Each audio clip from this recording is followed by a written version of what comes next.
Hi and welcome back everybody to another reaction video where we try to learn something new and to spread history on YouTube.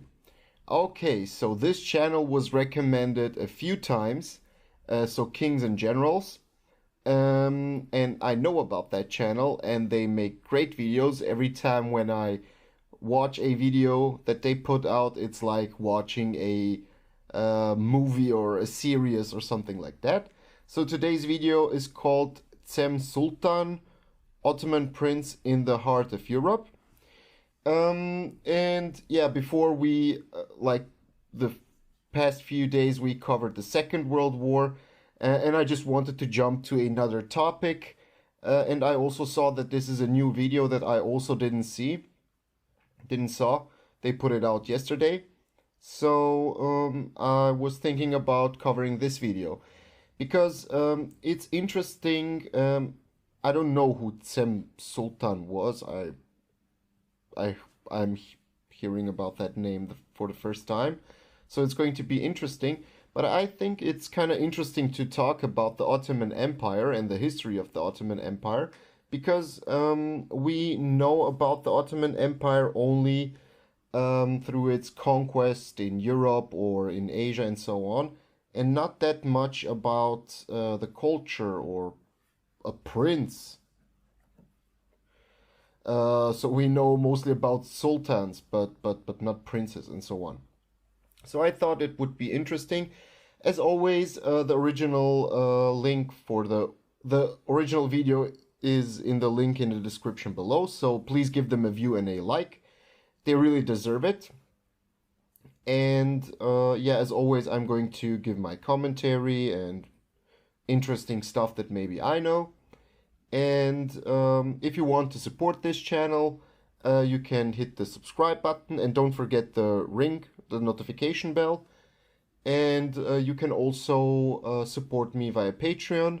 I updated the page a little bit, so go check it out. The link is also in the description below. And yeah, let's just jump into the video. Grab your coffee or tea or whatever, and let's see what they have to say about the Ottomans.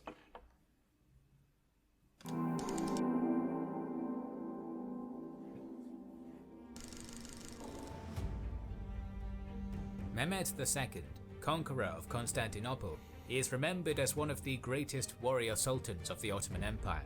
Yeah. But the greatest leaders often leave behind empires in turmoil, and Mehmet was no exception.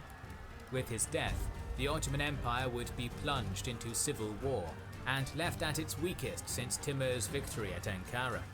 Today on Kings and Generals, we shall explore the life of his son, Cem Sultan, a prince, a rebel, an adventurer, and a hostage. Today's video is sponsored by Babbel, the #1 language learning app in the world. For a historical channel, knowing the language of the sources used in the videos is extremely helpful, and as we're planning a series on the history of Russia, we decided that we need a refresher to be able to read the works of Russian authors.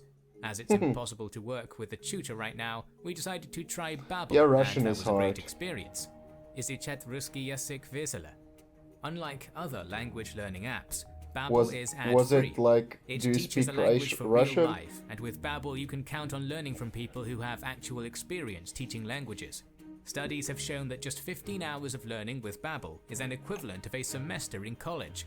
Babbel has well-structured courses teaching 13 languages and are great if you want to learn a new language or are looking for self-improvement. So what are you waiting for? Support us and click the link in the description below right now to get 50% off Babbel for 6 months for a limited time only. Cem Sultan was born in Edirne on December 22nd, 1459, 6 years after his father's conquest of Constantinople. Okay, so we're going to focus on him.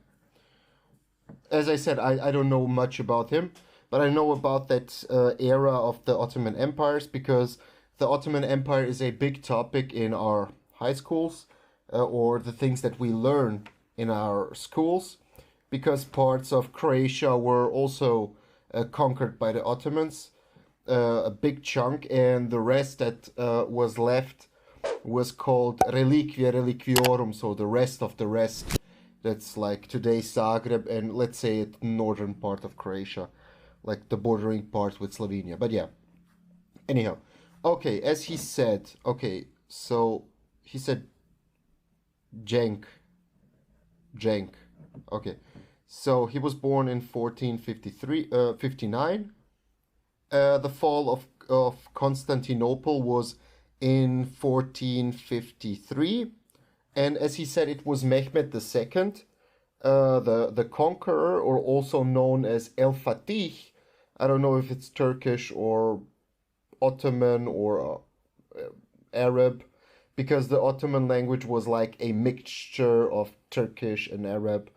I was actually once in Istanbul, a really great city, something totally different than all the other cities that I went to, and a beautiful city.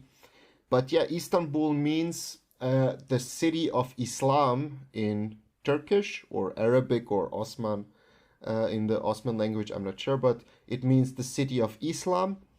And in Greek, it has also a meaning. It means something like into the city or in the city.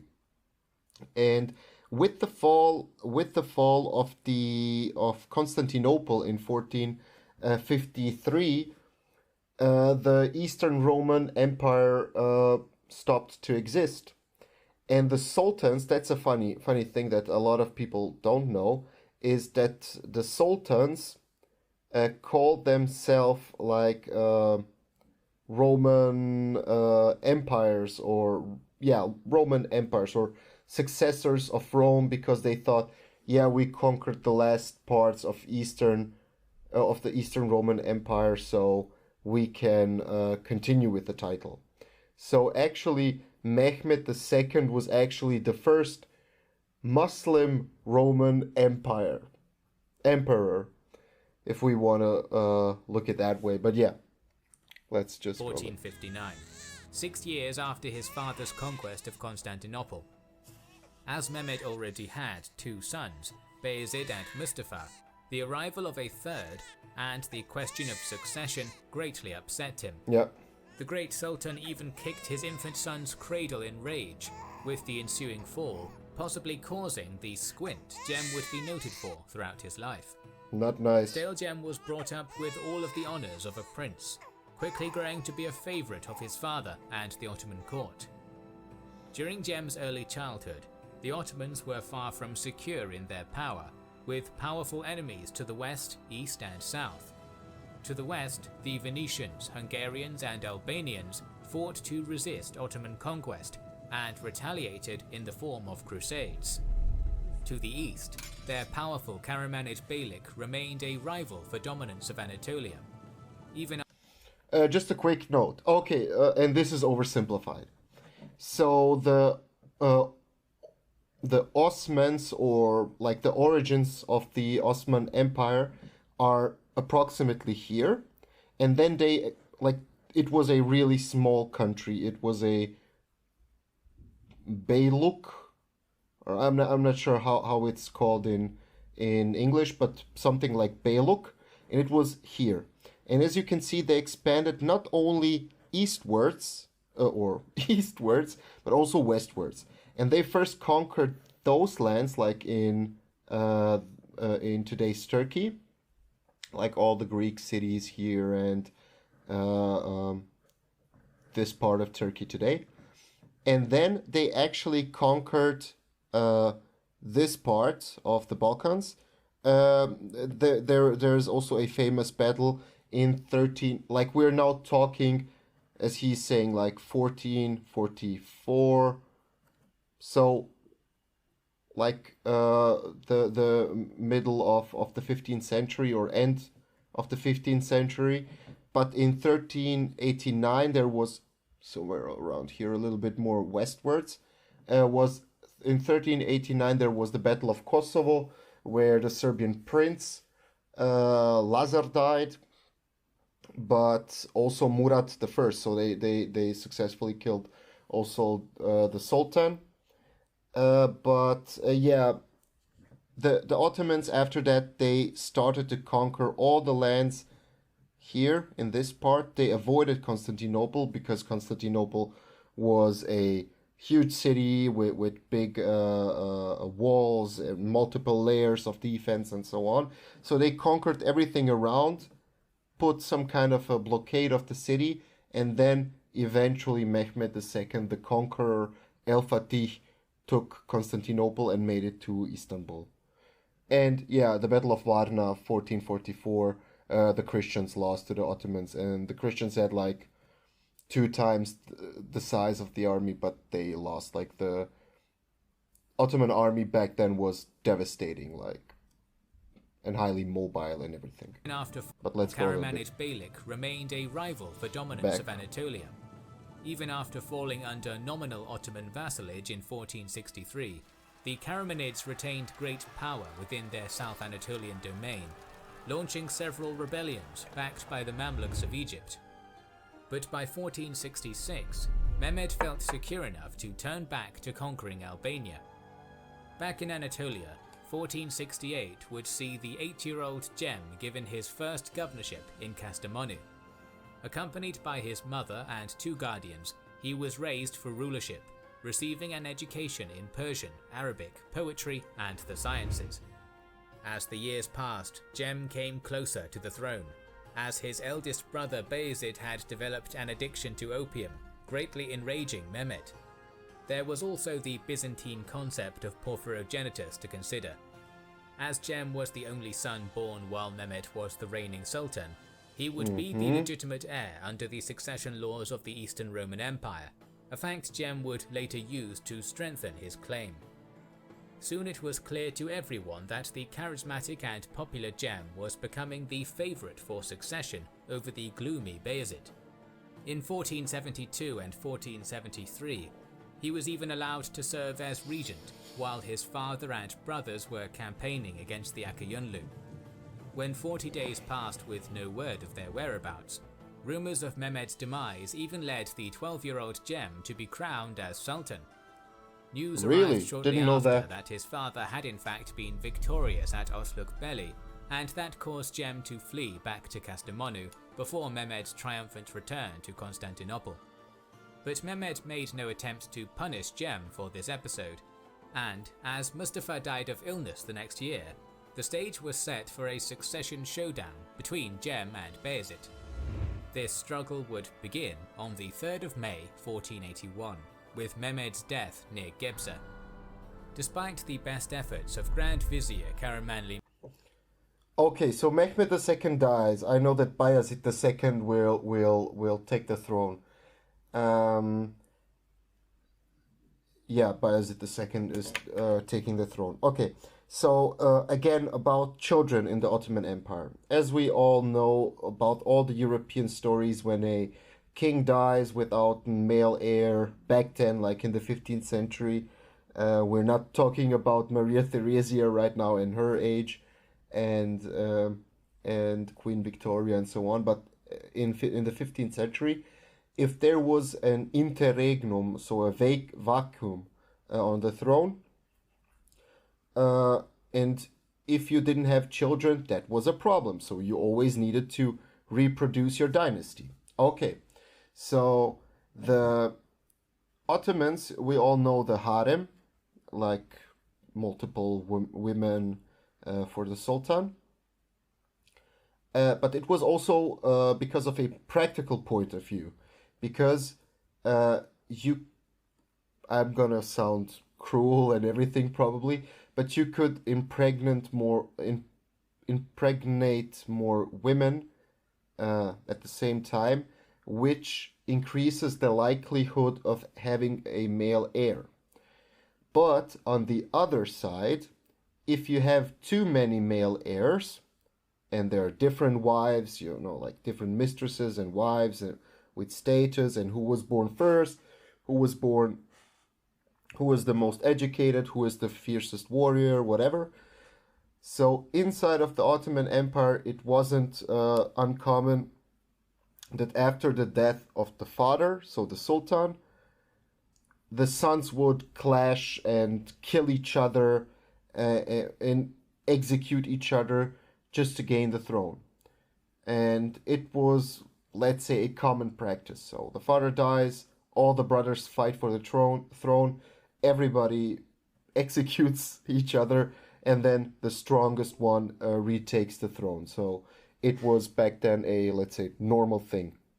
But we always need to look those like cultural things, let's call them that way, like the harem, also from a practical level. And it, as I said, was a double-edged sword. Like you needed a male heir or more male heirs in case one or two dies.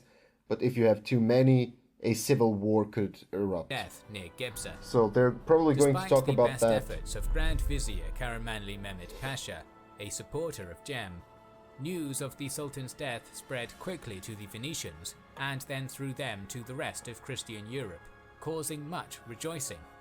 But the most important question was which of Mehmet's two sons, each occupied with their provincial governorships, would receive the news first.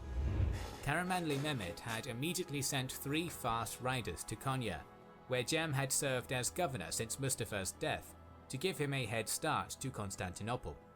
But Beylerbey of Anatolia and supporter of Bayezid, Sinan Pasha, created checkpoints on all the roads leading to Konya, intercepting the messengers.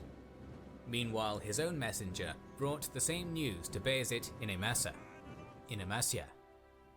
Qasim Aga, commander of the Janissaries loyal to Bayezid, had his troops storm Topkapi Palace and execute Karamanli Mehmet, parading his head through the streets on a pike.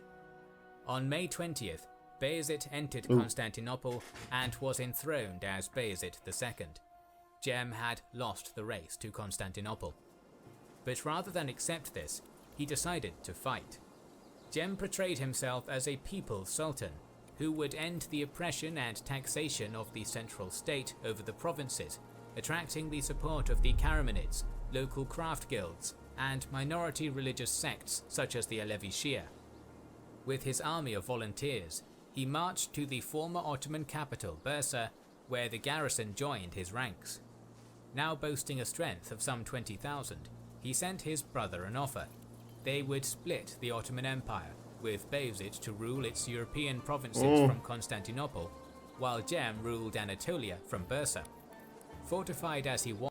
Yeah, so you see the problem. The empire would be either divided, which would weaken it eventually, or like all the armies would be eliminated from both sides and so on. So the probability of a civil war was always there if you had multiple sons who didn't kill or assassinate each other before they could gather up an army. Was in Bursa, and with Bayezid facing Janissary mutiny, Cem hoped his brother would accept this ultimatum rather than risk battle. But Bayezid's response was clear. Between kings, there can be no kinship. On the 22nd of June, Bayezid and his army of 40,000 regulars arrived at Bursa. Rather than wait out a siege, Cem chose to ride out and meet him. But by noon, Cem's untrained and outnumbered army was routing, and what regular forces he had were defecting to Bayezid. After only 20 days, Cem's rule in Bursa had met its end. With his family and some 40 loyal followers, he fled, escaping the pursuing army and beginning his new life in exile. After a 3-day stay in Konya, Cem left the... Just a quick note, they mention it a few times. So the Janissaries, Yanichar. So the Janissaries were an elite troop made out of captured, or yeah, let's say captured Christian boys from the Christians' land of the Balkan area, mostly like Serbia, Bulgaria, Bosnia, and so on. So they would capture young boys, bring them inside of the Ottoman Empire, train them, indoctrinate them, everything possible, and then they would pledge a loyalty to the Sultan, and they were a very efficient and good force in battle for the Ottomans, especially in the first area. But as European military tactics and everything changed during the period, the Europeans started to get more and more, or to trade more and more efficient with the with the Ottoman army who had those Yanichars. But yeah, Yanichar means new soldier, and there on the Balkans, I'm not sure if it was spread throughout the whole Ottoman Empire or the Muslim world, but I know that on the Balkans there was a so-called blood tax called the devshirma, and that's how they recruited, captured, and so on the young boys. But there are also some records that show that people from poorer areas on the Balkans, especially like Bosnia, that they gave their children to the devshirma, to the Ottomans freely. Why? Because, okay, imagine yourself back then. What's your main income? How do you get money and food on the table? In 90% for the 90% of the population, or 95 or whatever, for a high percentage of the population, it was agriculture. Okay. So you needed fertile land. If you look at the topography or the geography of the Balkans, you have the Dinara in the Balkan mountain and everything. So it's some parts of the Balkans are more mountainous, which means less fertile land, which means you cannot pay the different taxes that are imposed. And then you give the children, or you didn't have enough food to feed your children, and so on. So, and of course, back then, like one family had, I don't know, 6, 8, 10 children, and you needed to feed all of them. And it was actually pretty common on the Balkan Peninsula that people would lose 2, 3 children because of starvation and so on. So there are some documents that suggest that, especially from the Bosnian territory, which is a mountainous region, that people would, if they knew, like, okay, this year and the next year we cannot feed our children, whatever, that they would give their children to the Ottomans through that devshirma, so the blood tax.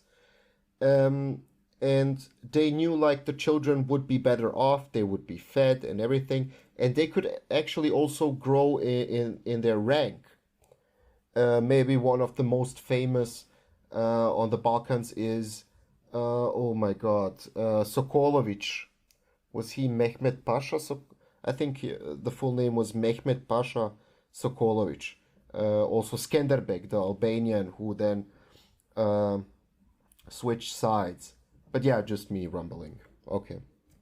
So he's fleeing to the neighboring state, the empire, to take sanctuary with his father's enemy, Mamluk. the Mamluk Sultan, Yeah. Kate Bey. Kate Bey's lavish welcome helped him keep his ambitions undiminished, and he hoped that with the backing of the Mamluks, he would be able to raise another army and oust Bayezid from Anatolia. He refused Bayezid's offer of a generous pension to live out his life in Jerusalem. After a 6-month stay in the Mamluk Empire, during which he became the first Ottoman prince to perform the Hajj to Mecca, Cem set out again for Anatolia with 60,000 gold coins from Kate Bey's treasury and thousands of soldiers from Mamluk Syria. By the 6th of May 1482, he had gathered his forces in Aleppo, and shortly after continued to Konya, joined by both the Bey of Karaman, Qasim Bey, and the governor of Ankara, Mehmet Aga. With their support, Cem now had a stronger force than before. But Bayezid had not been idle either, and as Cem was besieging Konya, the Sultan gathered more than 100,000 troops to crush his brother. Whoa. Bayezid did have reason to distrust his army's loyalty though. Cem was popular, as was Mehmet Aga among the Janissaries, and several waves of defections had struck him already. As long as the two remained united, they would pose a serious threat even to his numerically... Yeah, those hats, they're like let's call it standard equipment for the Janissaries, like the big white hats with the. But yeah, imagine yourself being a Janitsar back, a Janissary back then, and your allegiance is to the Sultan. Okay, Bayezid II crowned himself as the Sultan, and yeah, technically he is the oldest son. But then Cem, because of the Eastern Roman tradition, has the right on the throne. So then you're asking yourself like, okay, I will fight for a sultan, but which one is the real sultan? So I'm actually not surprised that there were a lot of defections or As long as the two remained united, defections. they would pose a serious threat even to his numerically superior forces. But opportunity struck when Mehmet Aga broke off from the siege of Konya to return to Ankara for his family. On the way, he was intercepted and defeated by an Ottoman detachment, his head sent as a trophy to Bayezid. When news of that and of the massive army approaching Konya was spread, morale broke and Cem's army melted away without battle. For the second time, Cem was defeated and powerless, fleeing the wrath of his victorious brother, this time to the highlands of Pisidia, where he and Qasim Bey planned their next move. With the pursuers cutting them off from returning to Kate Bey, Cem suggested fleeing to the Akayunlu, but Qasim Bey suggested instead turning to the Christian princes of Europe. Cem agreed, making a decision that would greatly impact European history. Evading Bayezid's troops, Cem rode for the Cilician coast to seek the protection of the Knights Hospitaller of Rhodes. Transferred from a Caramanian galley to a Rhodian flotilla, Cem made a striking impression with his grace and manners. By July 29th, Cem was in the castle of Rhodes, guest of the Master of the Order, Pierre d'Aubusson. Cem developed a deep respect for Pierre as the two came to know each other. In Rhodes, Cem sought to win the backing of the Christian princes to help him take the Ottoman throne. Over the past decades, as his father penetrated ever deeper into Europe, even taking Otranto in southern Italy meant to be the staging ground for a grand conquest of the peninsula, alarm had grown and calls for crusade had been raised. Cem hoped to make use of this, promising to forge an eternal peace with Europe and return all conquered Christian lands if he was brought to power. Unfortunately for Cem, the pragmatic d'Aubusson knew that the political climate in Europe was not a harmonious one.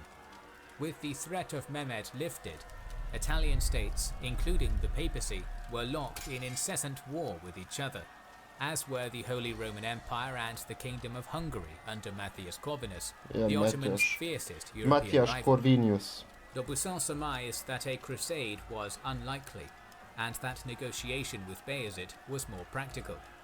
Thus, though the agreement between Cem and the Hospitaller leader guaranteed Cem freedom of movement, D'Aubusson was already securing concessions from Bayezid, a peace treaty, the return of fortresses, and most significantly, a yearly stipend of 40,000 ducats in exchange for keeping Cem safely under control and out of Ottoman politics. As quickly as Cem had put his faith in the Hospitallers, he had been betrayed. From the moment he entrusted himself into their care, the mighty prince had become a prisoner. On October 17th, Cem was taken to Nice, then part of the French-dominated Duchy of Savoy. Word had spread of Cem's presence with the knights, with many other Christian monarchs taking an avid interest in the prince. During the trip to Nice, and during their stops in Syracuse and Messina, they were dogged by spies of King Ferrante of Naples, who had been fighting intermittent wars with Venice and the Pope, and hoped to win an alliance with Bayezid. Upon Cem's landing in Nice, and being set up in the safety of one of the knights' commanderies there, the scramble only intensified. The prince was told by the knights that the delay in Nice was while they awaited permission from the king, Louis XI of France, for a Muslim to travel through his country. Later, as Cem's impatience and suspicion grew, he was told that Louis had refused the request. This was a lie. Louis had in fact been eager to meet Cem, but the knights kept Cem on a tight leash in Nice. When Cem sent his retainer, Nasu Bey, to accompany a knightly envoy to Louis, he Oh my god, this is really like watching a movie. So I always, like, I was thinking, okay, I need to mention this, but then I'm like, oh, but what's happening now? Just quick note, yeah, Matthias Corvinus fought against the Holy Roman Empire. He took some lands from, like, in today's Austria, but then he had a stroke, died, and then the Holy Roman Empire took back the Austrian lands. And yeah, northern Italy, Italian wars, and and the wars between all the small states. That's like continuous. That will continue throughout hundreds of years. But yeah, so his idea was let's get. I want to take help from the Christians to defeat my brother Bayezid II, and to get me on the throne. But and then if they help me, I'm gonna give up all the lands in the Balkan area. That's a huge area. And you also need to take into account that a lot of the tax revenue that Ottomans collected came from Christians in Europe, like the Balkan area, because Christians, especially Roman Catholics, were taxed heavily in comparison with other people in the area. I'm sorry, I'm a little bit tired today. Cem sent his retainer, Nasu Bey, to accompany a knightly envoy to Louis. He was quickly arrested as a spy and never reached Paris. Other messengers Cem sent, trying to get in contact with Kate Bey and his other allies in Asia, simply vanished from the historical record. Whether they were captured by the knights, by Bayezid, or simply abandoned their defeated prince's cause is unknown. None of the messengers sent by Cem from Nice seem to have reached their destinations. Despite his captivity though, Cem seems to have been quite happy in Nice. Poetry he wrote during this period expresses his fascination with the local customs and the beauty of local women. Many stories have sprung up about the dashing Turkish prince, usually revolving around heartbreak and romance. One of the more colourful ones suggesting that the courtesans of Nice were so sad to see him go that they presented him with a talking white parrot and a chess-playing chimpanzee, who would comfort him for the rest of his days.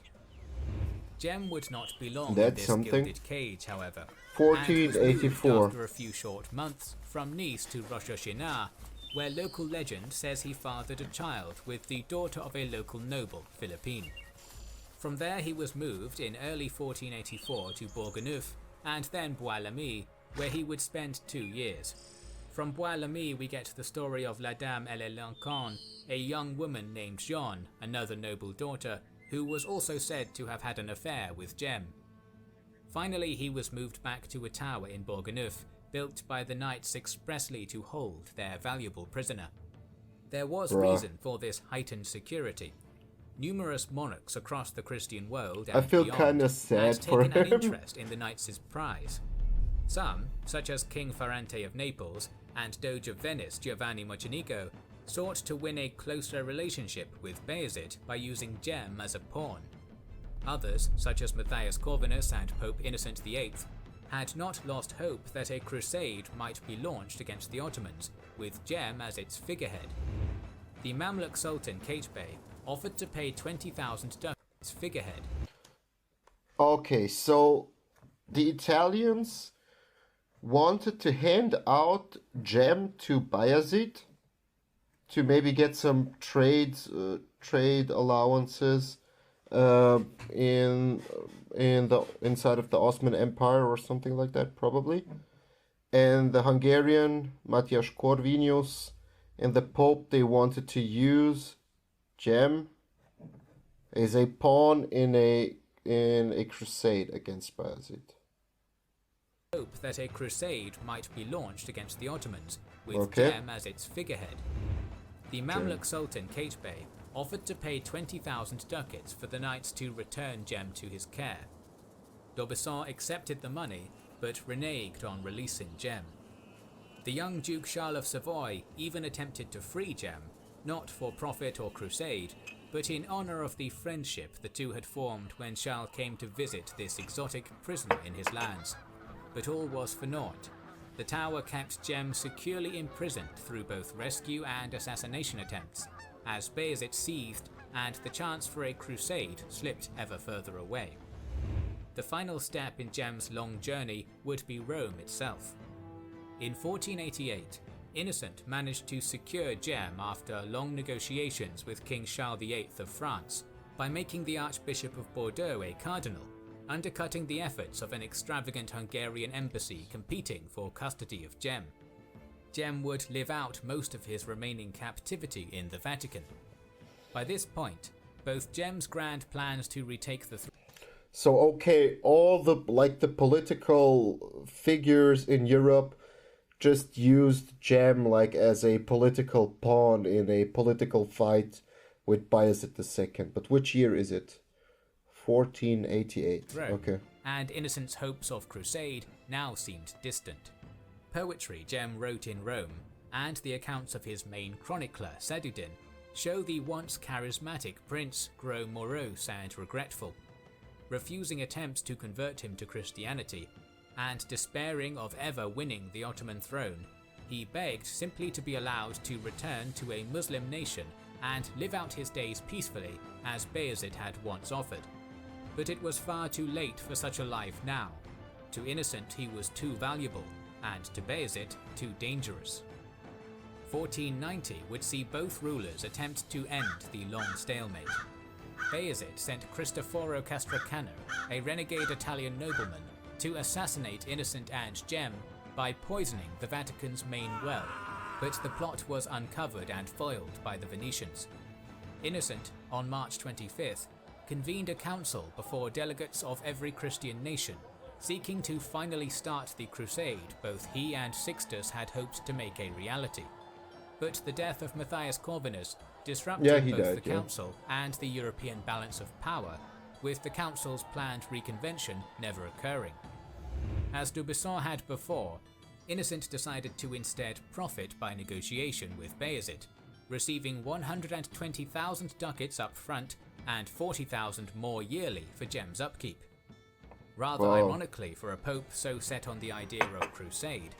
So nobody, you see, everybody's kind of profiting of his captivity. So Bayezid doesn't have political unrests or no civil war when he's outside of the state and kept captive, and the Pope just gets paid by Bayezid to keep him in prison. So it's kind of a win-win situation. Rather ironically for a pope so set on the idea of crusade, Innocent even refused Kate Bey's offer of Jerusalem and its environs in exchange for returning Cem to Cairo. Really? In 1492, Innocent passed away as well, with his body now resting in a bronze tomb constructed with funds from Bayezid's upkeep payments. Alexander VI, a nepotistic scion of the Borgia clan with at least 8 children, replaced him as both pontiff and as Cem's jailer.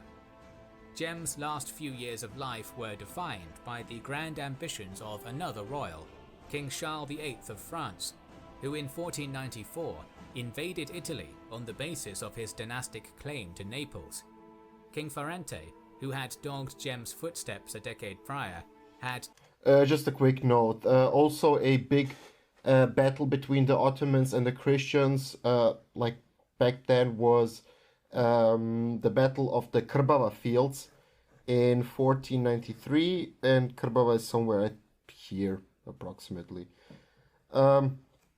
where the Croatian and Hungarian army was completely destroyed, and that allowed the Ottomans to push even more to the west, especially to the Croatian territory, and Croatian and today's Serbia and Vojvodina and so on, and then later on the Battle of Mohacs in today's Hungary. But yeah, I just wanted to mention 1493, the Krbava field battle. Died early the same year, leaving his untested son Alfonso to weather the French onslaught. But Charles planned for more than the conquest of Naples. He saw in himself a second Charlemagne who would reclaim Constantinople and the Holy Land. For this purpose, as his army passed through the papal lands, Alexander turned Cem over into the king's care. After his long exile, Cem was finally in the hands of a powerful Christian monarch, as he had planned. For the first time in a decade, the prince had hope. But Cem would accompany Charles no further than Naples. By the time the French army seized Capua on February 18th, Cem was laid so low by illness that he needed to be carried on a stretcher. The French blamed Pope Alexander, claiming that the pontiff had given Cem a slow-acting poison in Rome. But as Cem's loyal food taster, Aias Bey, had accompanied him every step, and as Cem's death deprived Pope Alexander of the 40,000 ducats flowing yearly into the papal coffers, this charge seems unlikely. Others suspected Bayezid, but by illness or poison, Cem Sultan died on February 25th, accompanied by the companions that had followed him so faithfully throughout unfriendly foreign lands. He was 35 years old. We're planning more videos on Ottoman history, from army composition to administration, culture and religion, so make sure you are subscribed to our channel and have pressed the bell button. We would like to express our gratitude to our Patreon supporters and channel members who make the creation of our videos possible. Yeah, a great channel. Yeah, once again, the original link is in the description below if you don't want to hear my rambling and my interruptions. Check them out. As I said, they really deserve a like and a view. And if you like their content, they always take such interesting topics like you never heard before. But yeah, or a lot of people never heard before. So yeah, on the last note, yeah, probably I wouldn't say that the Pope, like this is just pure speculation, but why should the Pope kill him if he receives money from Bayezid II? The only one who would profit from his death, in the case of poisoning and so on, would be Bayezid. But yeah, I don't know if the cause of the death was like written down or something like that. Anyhow, I hope that you enjoyed it and that you liked that I took something completely different, like jumping from the Second World War to the Ottoman Empire in the 15th century. Once again, if you want to support my channel, you can hit the subscribe button and the notification bell. Don't forget the notification bell, because if you don't hit it, you won't be notified when a new video comes out. As always, I would appreciate if you take part in the polls that are here above. Give your opinions, and you can also see how many people answered the same way or different way, and correct me or give me additional information in the comment section below. I appreciate it when people do it. And yeah, see ya.